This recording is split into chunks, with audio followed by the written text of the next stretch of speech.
نو نیت که په ژبه وي او که په زړه وي مانځه ته چې ودرېږي نو باید ډیر په اخلاص او په صداقت سره او ډیر په عاجزي سره خپل الله ته ودرېږي.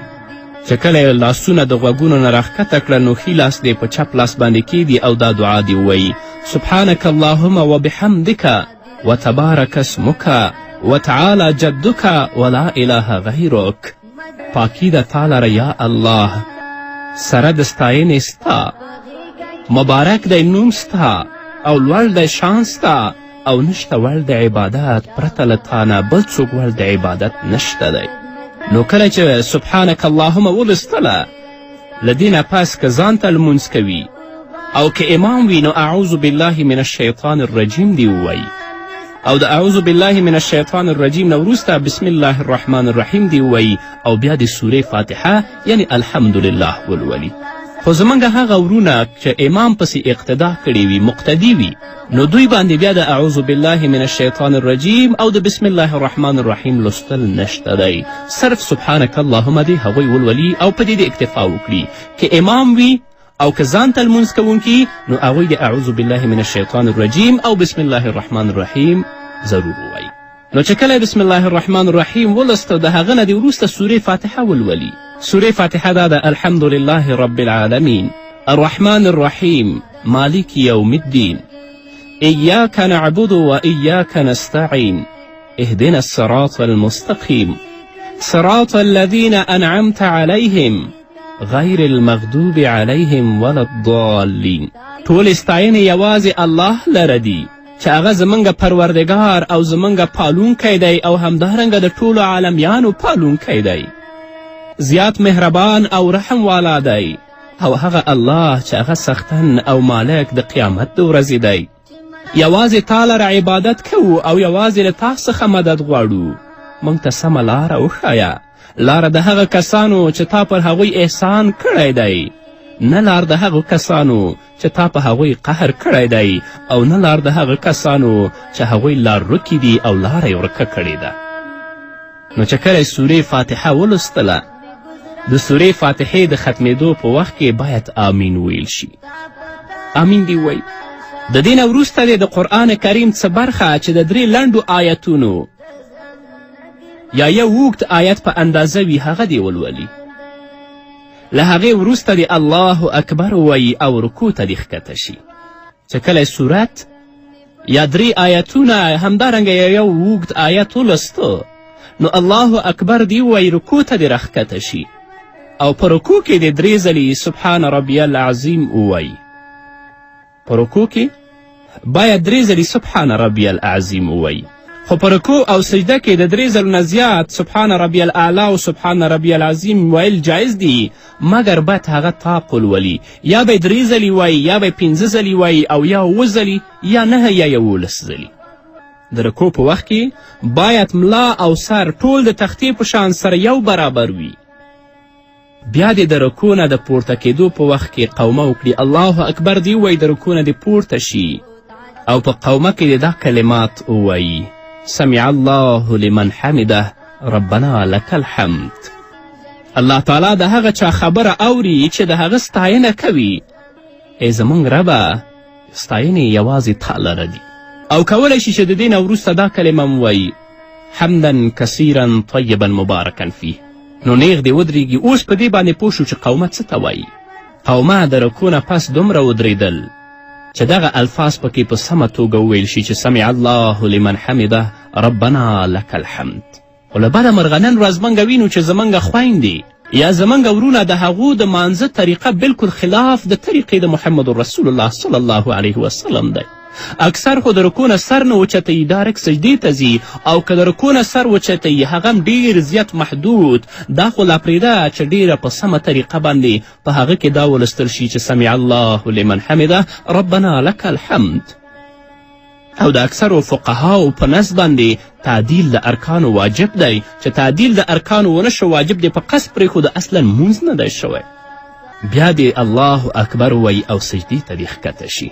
سجدې ته د ښکته کېدو په وخت کې په ځمکه باندې د لومړی خپل زنګنونه ولګوي، بیا به خپل لاسونه ولګوي، ورپسې به تندی ولګوي او د هغه نه وروسته پوزه کله چې سجدې ته ښکته شي نو 3 ځلې د سبحان ربی الاعلی ووایي او کولی شي چې د دې نه زیات 5 ځله 7 ځله 9 ځله 11 ځلې هم ووایي خو امام به په 3 ځلو باندې اکتفا کوي چې کله اوله سجده کې 3 ځلې سبحان ربی الاعلی ولستل نو بیا د الله اکبر ووایي کیدیني د 2 سجدو په منځ کې د جلسه وکړي جلسه د 2 سجدو ترمنځ په دومره اندازه کېناستل چې اندامونه یې په ځای شي او دغه دعا پکې 3 ځله تکرار شي چې رب اغفر لی چې کله اوله سجده وکړي الله اکبر دی وایي په دومره اندازه دی کینی چې ټول اعضا د هغه او ټول اندامونه په ځای شي او دومره ځای چې پکې رب اغفر لی 3 وارې ولوستل شي موږ نن د سجدې نه صرف دومره سر د ځمکې نه راپورته کړو او بیرته دویمې سجدې ته ورځو دا مونځ اصلا نه کیږي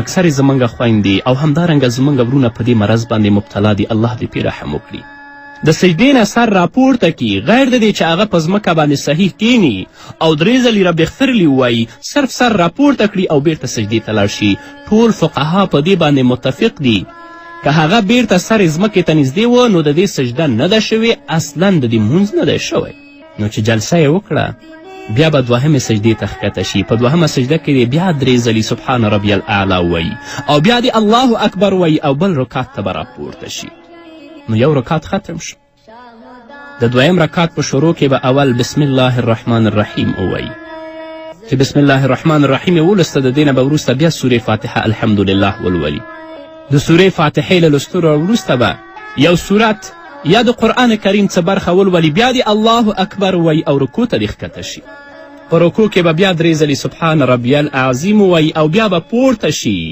قومه دې وکړي امام به سمع الله لمن حمده او مقتدی به ربنا لک الحمد وایي هغه څوک چې امام دی هغه به صرف سمع الله لمن حمده وایي او څوک چې مقتدی دی هغه به سمع الله لمن حمده نه وایي بلکې امام چې کله سمع الله لمن حمده ویلي دا به ربنا لک الحمد وایي او که ځان ته یې مونځ کوو نو هغه به دواړه لولي هم به سمع الله لمن حمده وایي او هم به ربنا لک الحمد حمدا کثیرا طیبا مبارکا فیه دا به هم لولي چې کله په 2م رکات کې د رکوع نه پورته شه قومه یې وکړه بیا به الله اکبر وایي او سجدې ته به ښکته شي لومړی به یوه سجده وکړي او په اوله سجده کې به کم نه کم 3 ځلې سبحان ربی الاعلی ووایي بیا به الله اکبر ووایي او 2مې سجدې نه به مخکې کینی یعنی جلسه به وکړي 3 ځلې به دا دعا ولولي چې رب اغفر لی بیا به الله اکبر ووایي 2مې سجدې ته دې لاړ شي د 2مې سجدې نه به وروسته قاعده شروع کړي چې هغه اوله قاعده ده که دا مونځ د دې 4 رکاتي وي او آخره قاعده ده که دا مونځ د دې 2 رکاتي وي نو قدرمنو اوریدونکو مسلمانانو ورونو او خویندو مونځ د اسلام د مقدس دین ډیر مهم رکن دی او په مانځه باندې الله رب العزت د انسان نه ډیر زیات خوشحالیږي ځکه دا د خپل رب سره راز و نیاز کوي نو چې مونځ کوئ ډیر په تضرع سره ډیر په عاجزي سره خپل پروردګار ته ودرېږئ اول مونځ یاد کړئ چې مونځ باید څنګه وشي دا کومه طریقه چې ما تاسو ته بیان کړه انشاءالله په دې باندې به ډیر زیات زه وغږېږم خدای مختصره طریقه ده الله ته ودرېږئ او د خپل راز و نیاز الله سره شریک کړئ ډیر په عاجزي سره پروردګار ته ودرېږئ د خپل رکوع سمه وکړئ د خپل قومه سمه وکړئ همدارنګه سجده سمه وکړئ جلسه سمه وکړئ تر څو چې دا ستاسو مونځ د الله رب العزت په دربار کې قبول شي داسې نه خدای مه کړه چې موږ تاسو په دنیا کې مونځ کوو زحمت وباسو او داسې وکړو راشو مانځه ته ودرېږه او هغه مونځ په موږ او تاسو باندې لعنت ووایي داسې نه بلکې داسې مونځ چې په هغه مونځ باندې خپل پروردګار د خپل ځان نه راضي کړئ په دین کې شرم نشته بلکې شرم په دې کې ده چې ته ناپوهه او د چا نه پوښتنه نه کوې چې نه پوهېږې لاړ شې او چاته کښېنه مونځ د هغه نه په سمه طریقه باندې یاد کړه تر څو د آخرت په ورځ د الله رب العزت په دربار کې روسیه او شرمنده نه وي نو قدرمن اورېدونکو را به شو دمې ته دمې نه وروسته بیا هم زموږ خپرونه دوام لري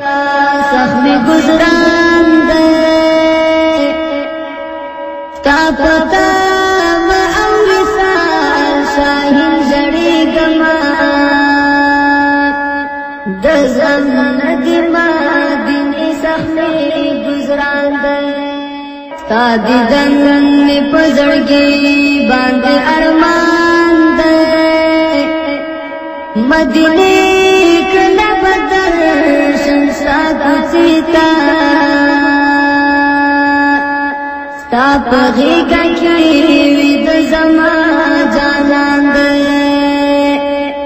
شامدان چې داستا خدمت کولی زلوګی ستا لښایسته قدرمنو اوریدونکو بیا هم زموږ سلامونه او نیکې هیلې ومنئ. نو چې کله په دویم رکعت کې کیناست نو لومړی به هغه تشهد ولولي. تشهد یعنی التحیاتو. التحیات لله والصلوات والطيبات السلام عليك أيها النبي ورحمة الله وبركاته السلام علينا وعلى عباد الله الصالحين أشهد أن لا إله إلا الله وأشهد أن محمدا عبده ورسوله. ده تشهد.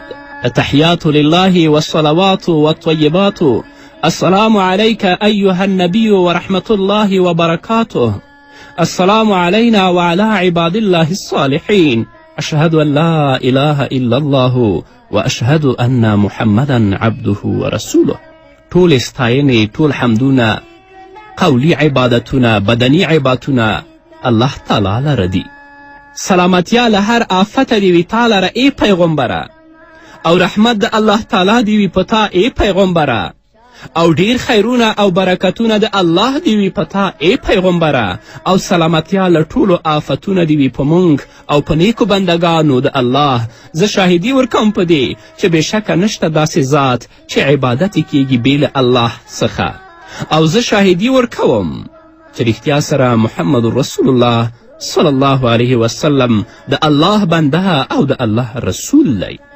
نو که مونځ څلور رکاتي وي لکه د ماسپښین، د مازدیګر، د ماسخوتن مونځ، یا 3 رکاتي وي لکه د ماښام مونځ، نو په همدې باندې د اکتفا او بسوالی وکړي. یعنی په اوله قاعده کې د صرف تشهد ووایي، او په آخره قاعده کې به درود او دعا دواړه ووایي. او که مونځ 2 رکاتي وي لکه د سهار مونځ یا هغه نفلي منځونه چې تاسو کوئ، نو چې کله تشهد ووایي د تشهد نه به وروسته بیا درود ووایي، او هغه دعا چې په آخر کې د هغه به لولئ بیا به سلام ګرځوئ. چې کله یې اتحیاتو ولوستله نو پورته دې شي 3 رکعت ته په همغه طریقه چې ما تاسو ته ذکر کړل.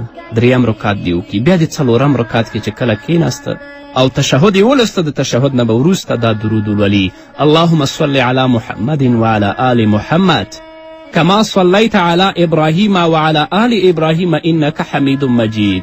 یا الله رحمت ولیږې په محمد صلی الله علیه وسلم باندې او د هغه په اولاده لکه تا چې رحمت لیږلی و په ابراهیم علیه الصلاة وسلام او د هغه په اولاده بېشکه ته لوی ستایل شوی ذات یې.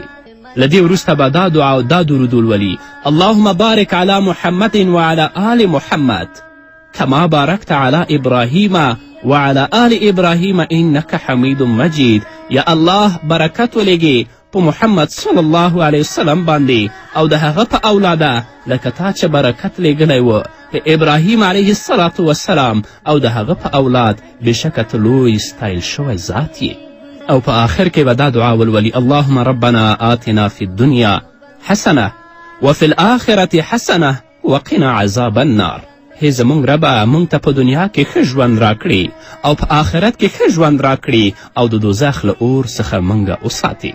بیا د اول ښي طرف ته مخ وګرځئ او السلام علیکم ورحمت الله دې ووایي. ورپسې د چپ طرف ته مخ وګرځئ او السلام علیکم ورحمت الله دې ووایي او خپل مونځ به ختم کړي. او د مانځه د ادا کولو نه به وروسته دا دعا ولولي: اللهم انت السلام ومنک السلام تبارکت یا ذا الجلال والاکرام. ای الله ته دې زمانې له هر قسم عیبونو، آفتونو او بحرانونو او حادثو نه په امن یې، او د ټول جهان امن او ساتنه له حادثو او زمانې د آفتونو او بحرانونو نه له تا څخه ده، یعنی ته نجات ورکوي. ستا شان تر هغه ډیر لوړ او لوی دی کوم چې ظالمان او کافران فکر کوي. ای د لوی احسان خاونده. نورې دعاګانې هم د محمد رسول الله صلی الله علیه وسلم څخه نقل شوي دي. یو څو یادونو ته قدرمنو اوریدونکو متوجه اوسئ. څو ټکو ته سجدې نه د پورته کېدو په وخت کې به اول لاس، بیا سر، بیا ورپسې زنګنونه پورته کړئ. د 2 رکعت د شروع کېدو نه مخکې که امام وي او که یوازې لمونځ کوونکی باید بسم الله الرحمن الرحیم ووایي، یعنې د سورې فاتحې نه به مخکې بسم الله الرحمن الرحیم وایي. که چیرې لمونځ 4 رکعتي وي نو د لومړي 2 رکعتونو وروسته دې یوازې اتحیاتو ووایي، یعنې په اوله قاعده کې د یوازې اتحیاتو وایي. او که مونځ 2 رکعتي وي نو په آخرۍ قاعده کې اتحیاتو، درود شریف او دعا ویل سنت دی. همدا قسم به ټول مونځ ادا کړي.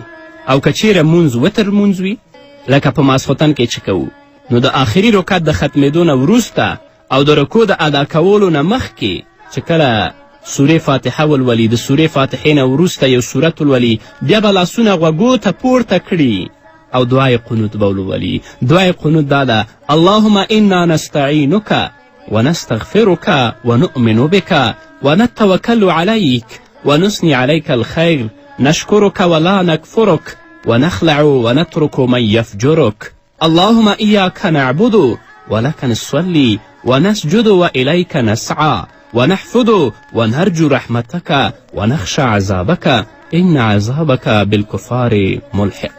یا الله موږ له تا نه د مرستې غوښتونکي یو، له تا څخه هدایت غواړو او لارښوونه غواړو، له تا څخه د بښنې غوښتونکي یو، پر تا ایمان لرو، پر تا توکل کوو، ستا ښه ستاینه کوو، ستا شکر ادا کوو، ستا ناشکري نه کوو.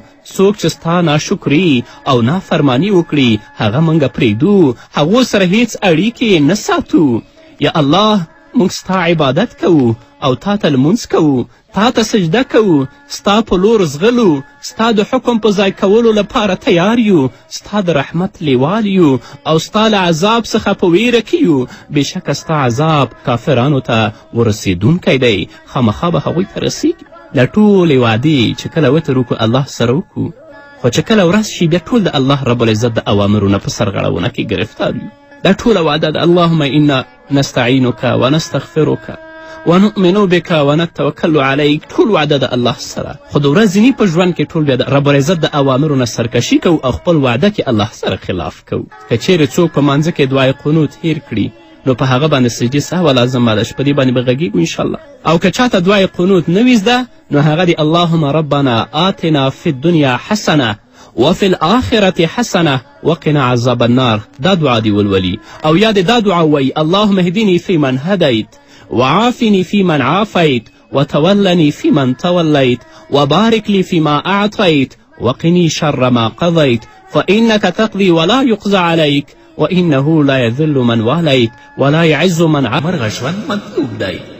د غم او د اندېښنې داسې څرګندونه چې انسان شرعي پولې وننوي دا ناروا ده.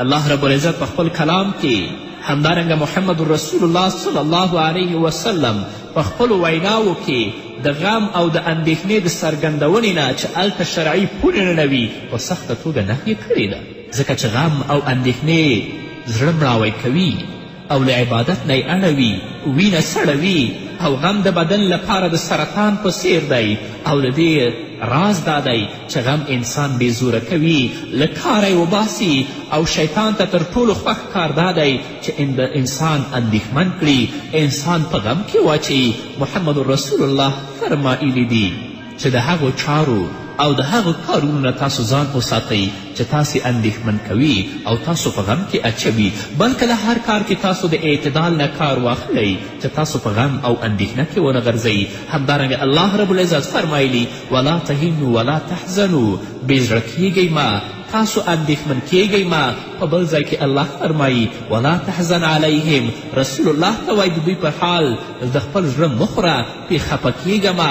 په بل ځای کې الله وایي لا تحزن ان الله معنا، مه خفه کیږه الله زموږ سره دی. همدارنګه په بل ځای کې الله فرمایي فلا خوف علیهم ولا هم یحزنون، په دوی به یعنې په مسلمانانو به د قیامت په ورځ کې هیڅ خوف او ویره نه وي او نه به دوی غمجن وي. نو وګورئ قدرمنو اوریدونکو، شریعت د یو مسلمان د خوښي او ناخوښي په پاملوي فرمایي که په یو مجلس کې 3 کسه ناست وي نو 2 کسه دې په خپل منځ کې پټې خبرې نه کوي، هسې نه چې په دې سره د 3یم کس زړه ته څه خبره راشي او هغه په اندېښنه کې پرېوځي. خفګان مطلوب او مقصود نه دی او نه پکې څه ګټه شته. د اسلام ستر پیغمبر محمد رسول الله صلی الله علیه وسلم له غم څخه په دې ټکیو کې پناه غوښتې ده. د الله نه فرمایي اللهم انی اعوذ بک من الهم والحزن، ای الله له غم او اندېښنې څخه تا ته پناه دروړم، ای الله له غم او اندېښنې څخه تا ته پناه دروړم. نو غم او اندېښنه مطلوب نه ده، په دنیا کې نیکمرغه ژوند مطلوب دی. په هر کار کې د اعتدال او د توسط نه کار واخلئ. هیله ده چې الله رب العزت له ستاسو د سر نه غمونه او اندېښنې لرې کړي. په هر صورت انسان باید په یو ډول ځان پر غم او اندېښنو لاسبری وساتي او الله مکړه که کوم غم سره مخ شي نو په دې تدبیر سره له هغې نه ځان خلاصول پکار دي. ځکه جنتیان چې کله الله رب العزت جنت ته داخل کړي نو هغوی به په جنت کې داسې وایي الحمدلله الذي اذهب عنا الحزن. هغه ذات د ستاینې وړ دی چې غم او اندېښنه یې له موږ څخه لرې کړه او دا د دې دلیل دی چې هغوی په دنیا کې ارومرو غمجن او اندېښمن شوي ول. همداشان د یو نیک کار په پاتې کېدو غمجن کېدل ښه کار دی، خو د الله په نافرمانی کې د پریوتلو له امله چې کله انسان غمجن کیږي نو دا هم د دې خبرې دلیل دی چې د دغه کس زړه لا ژوندی دی، ځکه پر ګناه خفه شو او د مؤمن هیڅ خفګان بې ځایه نه ځي، بلکې په هره اندېښنه د مؤمن ګناهونه بخښل کیږي. خو د دې دا معنا نه ده چې انسان دې غمونه وغواړي یا غمونه عبادت وګڼلی شي او یا اسلام د دې خبرې سپارښتنه کړې ده چې تاسې له الله څخه غمونه وغواړئ، ځکه که داسې وایي نو محمد رسول الله به خپل ټول ژوند په غمونو او اندېښنو کې تیر کړی وی، خو هسې نه دی شوی، بلکې د هغه سینه ډیره پراخه تل پر شونډو مسکا خپره وه، خوښ او نیکمرغه و. له دې امله موږ او تاسې ته هم پکار ده چې د ځان لپاره خوښي وپلټو او له الله رب العزت څخه ښه ژوند وغواړو. کومه غم او اندېښنه چې تا ته راځي الله رب العزت به په هغه باندې تا ته اجر و ثواب درکوي، په دې کې شک نشته. او انسان نه چې کله نیک کار پاتې کیږي چې په هغه باندې دا غمجن کیږي او چې کله ګناه ورڅخه کیږي په هغه باندې غمجن کیږي، دا د اسلام او د مسلمانیت نښه ده، خو دا د دې معنا نه ده چې تل لپاره دی دا د الله نه په ژوند کې غمونه غواړي، دا نه، بلکې د الله نه به په خپل ژوند کې ته نیکمرغه ژوند غواړي. حافظ ابن حجر رحمه الله په خپل کتاب منبهات کې یو حدیث را نقل کوي چې محمد رسول الله صلی الله علیه وسلم یوه ورځ د صحابو یوې ټولۍ ته ورغی، صحابه کرام ناست وو. رسول الله ته یې پوښتنه وکړه چې په څه حال کې مو سبا که، یعنې سهار په تاسو باندې څنګه راغی؟ صحابه کرامو رسول الله ته عرض وکړه چې د ایمان په حالت کې موږ سهار که. رسول الله ته یې پوښتنه وکړه چې ستاسې د ایمان څه نښه ده؟ صحابه کرامو په ځواب کې ویل زموږ د ایمان نښه دا ده چې موږ په ستونزو صبر کوو او په پراخي کې د الله شکر کوو او د هغه په پریکړه خوښ یو. د دې ځواب په اورېدو سره محمد رسول الله وفرمایل د کعبې په رب نه دې قسم وي چې تاسې کلک او رښتیني مؤمنان یاست. نو مسلمان ته په هر وخت کې په هر کار کې اعتدال پکار دی چې د الله په نعمتونو باندې شکر ادا کړي، د الله په پریکړه باندې خوښ وي او همدارنګه کومه ستونزې او تکلیفونه چې دوی ته رسیږي په هغو باندې دوی صبر وکړي. حضرت عبدالله ابن عباس رضی الله عنهما فرمایي چې ما د وهب بن منبه نه پوښتنه وکړه چې ته خو آسماني کتابونه مطالعه کوې، آیا په کوم کتاب کې د اندېښنو د لمنځه وړلو کومه په زړه پورې نسخه تر سترګو شوې چې داسې یوه دعا وي چې د سختې اندېښنې پر مهال موږ هغه دعا ولولو او زموږ اندېښنې او غمونه له منځه ویسي؟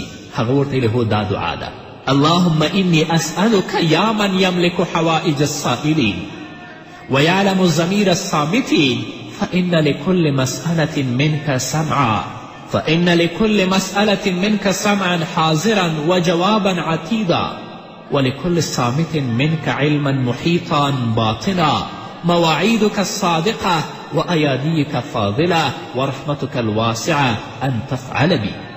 ده هغه دعا ده که انسان د غم په حالت کې ولولي، یا دا دعا چې لا اله الا الله العظیم الحلیم، لا إله إلا الله رب العرش العظيم، لا إله إلا الله رب السماوات ورب الأرض ورب العرش الكريم، يا حي يا قيوم، لا إله إلا أنت برحمتك أستغيث. چې څومره اندېښنه او څومره غم په دې باندې الله رب العزت به ترې ختموي، خو دا په دې شرط چې موږ په هر کار کې اعتدال نه کار واخلو، که هغه د خوشحالۍ وخت وي او که هغه د اندېښنې او د غم حالت وي.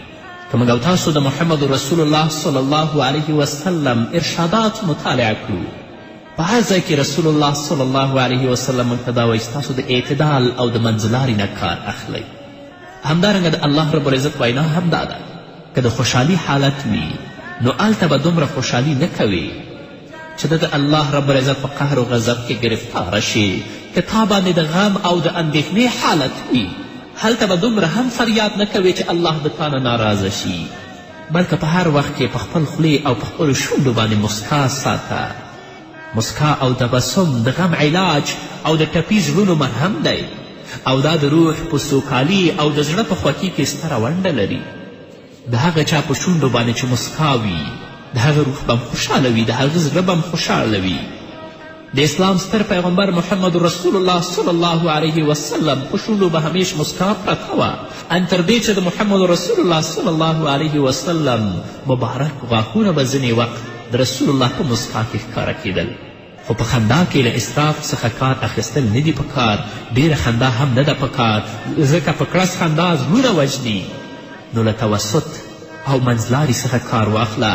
له خپل مسلمان ورور سره په مسکا مخ کېدل دا په خپله صدقه ده، او په چا پورې خندل او هغه پورې ملنډې کول بیا دا ډېره سخته ګناه ده. خوشمزاجه انسان نه یوازې د ځان په ګټه وي، بلکې خپل او خپلوال هم ورسره خوشحاله وي. داسې کس د کار وړتیا لري او له نورو سره ښه چلند کوي. یعنې خوشمزاجه انسان چې هغه په خپل ژوند کې د توسط او د اعتدال نه کار اخلي، هغه تل لپاره خوشحاله وي، او دا کس د کار وړتیا هم لري او له نورو سره ښه چلند هم کوي. نو قدرمنو اوریدونکو، تل لپاره په خپل ژوند کې کوشش کوئ چې خوشمزاجه اوسئ او نیک اخلاق خپل کړئ، او په خپلو کړنو کې تل لپاره له توسط او د اعتدال نه کار اخلئ. تندخویه او غصناک خلک د دنیا شنه باغونه کله لیدلی شي، ځکه هر انسان د خپل مزاج مطابق دنیا ته ګوري. څوک چې د خپلو خیالاتو او د ښه مزاج لرونکي وي، د ښه مزاج خاوندان وي، نو هغه ته دنیا هم ښکلې او رنګینه ښکاري. خو د دې پر ضد په نړۍ کې داسې خلک هم شته چې په هر څه کې بدمرغي را برسیره کوي، او داسې نیکمرغه خلک هم شته چې په هر څه کې نیکمرغي هغوی پلټي. که یو څوک تل لپاره پردی نیمګړتیاوې پلټي او د هغو په پلټنه کې وي، نو خبره ان تر کنځاوو او نښتې رسیږي، او په همدا شان له یوې وړې خبرې نه د ټول کور سکون اور واخلي. ځینې خلک داسې هم وي چې د یو چا له خبرې سم مفهوم نشي اخیستلی، چې له دې امله خپله هم اندېښمن او د نورو پاره هم د سر درد شي، ځکه د ده خپل ژوند تنګ وي، نو نه غواړي چې په بل چا پورې هم ژوند وکړي. او په داسې خلکو کې د شر او فساد د ډیرولو وړتیا هم شته. دوی د شر له یو وړوکي زړي نه لویه اونه جوړوي او هیڅ د خیر لور ته پام نه اړوي، ځکه تل لپاره دوی په افراط کې وي، د توسط او د اعتدال نه کار نه اخلي. ژوند یو فن دی چې زده کړې ته اړتیا لري. ځینې خلک دنیوي مال او متاع ته بلا ډیر ارزښت ورکوي، خو ژوند ته له سره په غړېدلو سترګو نه ګوري، ځکه د دوی په زړونو او د دوی په مغزونو کې دې خبرې ته ځای ورکړی شوی چې کله شتمن شي نو ټولې خوښي به دې پخپله در په برخه شي. سره له دې چې دوی تېروتي دي، ځکه تاسې به ډېر داسې شتمن لیدلی وي چې د خوب په ارمان وي. نو که په شتمنتوب باندې سکون وای، په هغه کې خوښي وای، نو هغه شتمنو ته خو به خوب ورغلی وای، تر څو چې هغوی د خوب 4-5 ګولۍ وانه چې هغو ته خوب نه ورځي. نو په هر کار کې د اعتدال او د توسط نه کار اخلئ. الله به نیکمرغه ژوند تاسو ته نصیب کړي. بیا هم مه خفه کیږئ. که څه هم له ستونزو سره په مخ کېدو خفه کېدل د فطرت غوښتنه ده، چې یو انسان ستونزې سره مخ کېږي، فطرت یې دا تقاضا کوي چې باید خفه شي، خو خفګان پر ځان مه ناصبرې کوئ، ځکه چې پرون دې غم او اندېښنه وآزمایله، څه ګټه یې در ورسوله؟ که د چا زوی په امتحان کې کامیابه نشي، ناکامه شي، نو آیا په خفه کېدو سره هغه کامیابېدلی شي؟ که د چا پلار مړ شوی، هغه تل لپاره خفګان کوي او د خپل د زړه مشغولتیا یې خفګان ګرځولی وي، نو آیا هغه به پرې راژوندی شي؟ او چا چې تاوانونه کړي په مادیاتو کې، آیا د خفګان به یې تاوان بیرته راډک کړي؟ نه. نو خفه کیږئ مه، ځکه پرون پر یو مصیبت خفه شوې، نن ورڅخه مصیبتونه جوړ شول، په بېروزلیتوب خفه شوې، لا دې په سر زیات کړل او لا دې دښمن پر ځان خوشحاله او په ځان پورې دې وخندوه، نه صبر وکړه، د الله نه د هغه ښه بدل وغواړه. نو په مصیبت کې خفه کیږه مه، په خوشحالي کې د حد نه مه اوځه چې الله رب العزت د ستا نه ناراضه نشي. تل لپاره په خپل ژوند کې په خپل کړنو کې له اعتدال نه کار اخله، ځکه که تل لپاره ته په خفګان کې ژوند کوې، ځکه چې خفګان به درته له خوږو اوبو نه زهر، له ګلابو نه به درته مړغونی او له بڼ څخه به درته دښته جوړه کړي او ژوند به دې لا پسې تریخ کړي، نو خف کېږه مه. په داسې حال کې چې 2 سترګې، 2 غوږونه، 2 پښې، 2 لاسونه او داسې نور بدني غړي لرې، په بدن روغ، په جامه پټ، په سوله ییز چاپېریال کې ژوند کوي، نو بیا فبأي آلاء ربکما تکذبان، نو تاسې به د خپل رب کوم نعمتونه دروغ وګڼئ.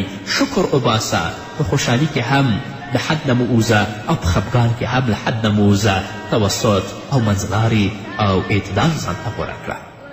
ځکه رسول الله صلی الله علیه وسلم فرمایلی دي کله چې یو څوک غمجن شي او دا دعا ولولي، نو الله رب العزت به ترې غم لرې کړي او پر ځای به یې خوښي ور په برخه کړي. هغه دا دعا ده چې محمد رسول الله موږ ته راښودلې ده. اللهم انی عبدک ابن عبدک ابن امتک ناصیتی بیدک ماض فی حکمک عدل فی قضاؤک أسألك بكل اسم هو لك سميت به نفسك وأنزلته في كتابك وعلمته أو علمته أحدا من خلقك واستأثرت به في علم الغيب عندك أن تجعل القرآن ربيع قلبي ونور صدري وجلاء حزني وذهاب همي وغمي. په داسې حال کې چې پر خپل دین باور لري، د استوګنې لپاره کور لري، د خوراک څښاک لپاره خواړه او اوبه لري، په زړه پورې جامې او د ډاډمني لپاره په کور کې اهل او اولاد لري، نو بیا په څه باندې خفه کیږي؟ بلکې تل کوشش کوه چې په غم او